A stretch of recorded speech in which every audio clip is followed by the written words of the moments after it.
हम बात करने वाले हैं आजकल मोटापे यानी कि ओबेसिटी की।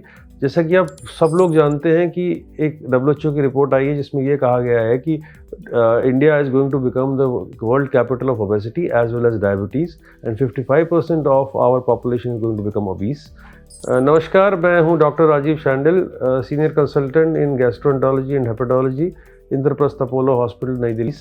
As it is we already know कि जब अर्बन मेल जो होते हैं उनमें 55% लोगों में फैटी लिवर पाया जाता है, जो कि आगे जाके हर तरह की प्रॉब्लम को जन्म देता है।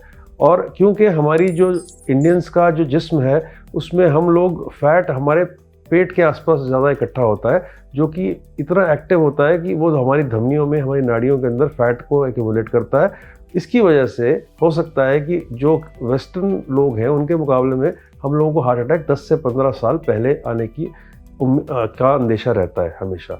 तो इसको हम मैनेज कैसे कर सकते हैं? सबसे बड़ी बात तो ये है कि जो हम ये एक मिथ पाले हुए हैं कि जो लोग मोटे वो होते हैं जो कि एक्सरसाइज नहीं करते या जो बिस्तर पे बैठे रहते हैं। ऐसा हमेशा नहीं होता कि कई बार आपके जीन्स, आपके माता पिता ने आपको किस तरह के जीन्स दिए हैं, आपके अंदर आंत के अंदर आपके माइक्रोबायोटा यानी कीटाणु या जरासीम कैसे हैं, वो आपके खाने को कैसे प्रोसेस करते हैं, उन चीज़ों से भी बहुत कुछ इस पर निर्भर करता है कि आपका वज़न कितना रहेगा। मोटापा इंडियंस में तब कहा जाता है जबकि हमारा BMI कैलकुलेट किया जाता है हमारे वज़न और हमारी हाइट के हिसाब से। तो केजी पर मीटर स्क्वायर इसका फार्मूला है। तो weight in kgs divided by metre में आपकी जो हाइट है उसको स्क्वायर कर दीजिए। यानी कि अगर आपका वज़न 80 किलो है और आपकी हाइट है लगभग 6 फुट यानी 1.83 सेंटीमीटर, तो 80 डिवाइडेड बाय 1.83 का स्क्वायर वो आपका BMI आएगा। तो BMI हमारा 23 के आसपास होना चाहिए एशिया पैसिफिक में।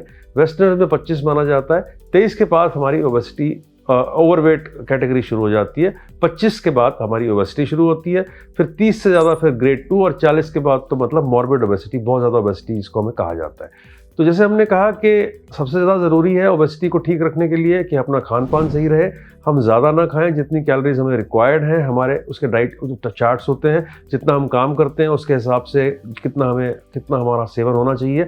मुद्दे की बात यह है, मोटी बात यह है कि जितनी हमें भूख है उससे 15, 20, 25% हम कम खाएं। अगर हमें 4 रोटी की भूख है तो हम 3, 3.5 रोटी पे हम रुक जाएं। और अगर हम मित आहारी होंगे, कम खाना खाएंगे, तो हमारा वज़न नहीं बढ़ेगा। और एक्सरसाइज में इम्पॉर्टेंट है कि रोज़ 3 किलोमीटर या 4 किलोमीटर चलें। और सबसे ज़रूरी ये बात है कि वो जो स्पीड है वो हर किलोमीटर की स्पीड 10 मिनट में 1 किलोमीटर पूरा होना चाहिए।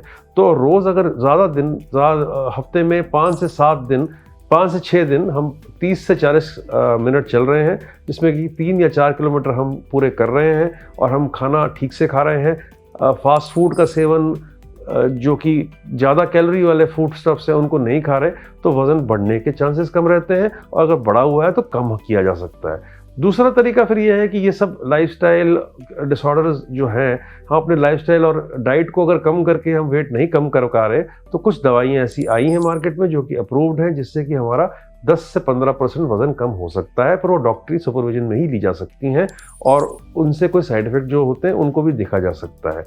फिर भी अगर हमारा वज़न कम नहीं होता तो हमारे पास एंडोस्कोपिक फैसिलिटीज़ मौजूद हैं, जिसमें कि या तो पेट के अंदर बैलून डाला जाता है, जो कि अब तो लगभग 1 साल तक रहता है। और इसमें ये एक्सपेक्टेड है कि हमारा एक्सेस बॉडी वेट लॉस जो है वो लूज़ कर सकते हैं। हम 15 से 20% तक बॉडी वेट लॉस हो सकता है।